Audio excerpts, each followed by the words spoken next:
Bueno, arrancamos con el Salmo 105 y por título tiene Maravillas de Jehová a favor de Israel. Y tiene un contexto que nos marca acá que se habla sobre este salmo en Crónicas 16:7 al 22. Bueno, este salmo es, bueno, exaltando las maravillas del Señor, ¿no? Y es un himno de alabanza, celebrando la fidelidad de Dios hacia su pueblo. Este salmo recuerda las obras poderosas de Dios a lo largo de la historia, desde las promesas hechas a Abraham hasta la liberación de Israel de Egipto. Y este salmo se divide en 4 partes. Y arrancas con los primeros 5 versículos que dice, alabad al Señor, alabad su nombre, busquemos su rostro, su poder, su fuerza, que le cantemos salmos, que estemos constantemente buscando al Señor. Estos primeros 5 versículos hablan sobre alegrarnos en Él y buscar el poder de nuestro Señor y buscar su rostro. Del 5 al 11 habla sobre, bueno, las maravillas y el poder del Señor, ¿no? Como dice, acordado de las maravillas que Él ha hecho, de sus prodigios y los juicios, de su boca, eh, a vosotros, como que habla de la descendencia, ¿no? Acá ya habla recordando cómo Él hizo la promesa a Abraham.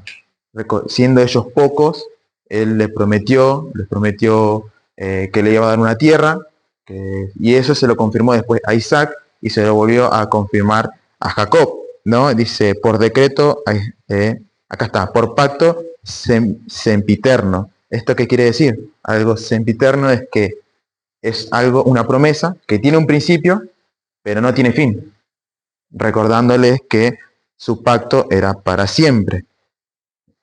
Del 12 al 22 habla sobre, bueno, un personaje que ya conocemos, pero seguramente se van a dar cuenta. Dice, bueno, del 12 al 22 dice, cuando ellos eran pocos en número y forasteros en ellos, claro, hablando del pueblo de Israel, de Abraham, cuando ellos eran pocos, ellos vagaban por esa tierra, iban de lado a lado, de reino en reino, pero el Señor no permitía que ningún rey le haga daño, ni que los tomen por prisioneros, ni nada de eso, sino que ellos seguían siendo cubiertos por el Señor, ellos siendo pocos, ¿no?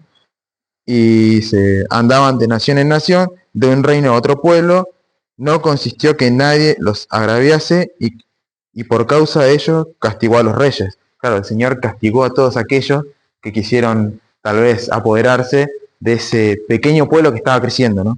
Dice, no toquéis, dijo, a mis ungidos, no hagáis mal a mis profetas. Y ahí el Señor trajo un gran hambre a todo el pueblo, a todo el mundo, y puso a alguien para que liderase, ¿no? También ese momento. Alguien que fue encarcelado, alguien que fue vendido. ¿Se acuerdan quién es? Sin leer. A José. Claro, acá es un paso de la historia, ¿no? Está hablando de José y cómo él, estando encarcelado, prisionero, el Señor cumplió su pacto y vino el faraón, lo liberó, porque recordemos todo lo que hizo José, ¿no? Interpretó los sueños y avisó al faraón que iba a venir un gran hambre sobre Egipto y sobre todo el mundo, ¿no? Y lo puso por sobre todo, menos del faraón. O sea, era el faraón y después venía José. Y hasta que cumplió su palabra, ¿no? Lo puso por señor de su casa, por gobernador de todas sus posesiones, para que reprimiera a sus grandes como él quisiese, y a sus ancianos enseñara sabiduría. Desde el versículo 23 hasta el 45 habla sobre cómo Jacob se entera, bueno, se entera quién estaba gobernando en Egipto, y Jacob desciende a vivir en Egipto. Y cómo el pueblo de Israel empezó a crecer en gran manera, en fortaleza, en número, que el pueblo de Egipto se asustó y el faraón de ese momento decidió tenerlos por prisioneros y se olvidaron de lo pactado antes con José y los tomaron prisioneros, ¿no? Esta es parte de la historia. Y acá el Señor nombra a 2 personajes. Después de que fueron afligidos, envió a su siervo, Moisés y Aarón, al cual escogió, puso por ellos palabra de sus señales y sus prodigios en la tierra de Cam. Envió tinieblas, y bueno, del 28 en adelante habla sobre las plagas. Habla sobre las plagas que el Señor envió a Egipto para liberar a su pueblo, ¿no? Dice, envió a sus siervos, acá está, envió tinieblas que lo oscurecieron todo, no fueron rebeldes a su palabra. Volvió sus aguas en sangre y mató a sus peces. Sus tierras produjo ranas hasta en las cámaras de sus reyes. Habló y vinieron enjambres de moscas y piojos en todos sus términos. Les dio granizo por lluvia, llamas de fuego en su tierra, destrozó sus viñas, higueras y quebró los árboles de todo su territorio. Acá hablando de la destrucción que hubo en Egipto, ¿no? Y después pasando de todas estas plagas, dice, bueno, hirió de muerte a todos los primogénitos, como sabemos. Y en el versículo 37 dice, los sacó con plata y oro. Y no hubo en sus tribus enfermos. Y Egipto se alegró. Egipto se alegró de que saliera el pueblo de Israel de tan gran aflicción que estaba pasando. Y el Señor los sacó del cautiverio, los sacó de esclavitud, digo, y extendió una nube que los cubrió para que ellos anduviesen por el desierto sin sufrir el calor del desierto, ¿no? Y también un fuego por la noche para que alumbre su camino.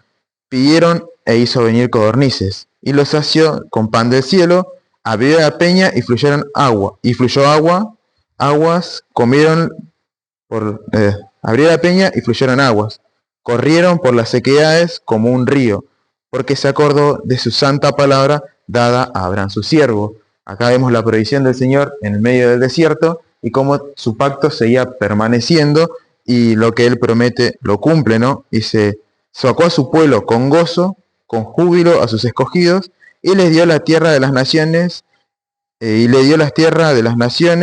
y a las labores de los pueblos heredaron, para que guardasen en sus estatutos y cumpliesen sus leyes. Aleluya. Acá el pueblo celebra con un aleluya todo lo que el Señor había hecho, como ellos estando en el desierto, la provisión nos faltó. Señor, pasa la ambulancia. Volvemos. Bueno, el Señor fue quien proveyó todas sus necesidades y sabemos que nunca le dejó faltar nada por la promesa que había hecho con Abraham. Y así termina, bueno, este Salmo 105 con un aleluya en festejo por todo lo que el Señor les había dado y ellos obtuvieron en este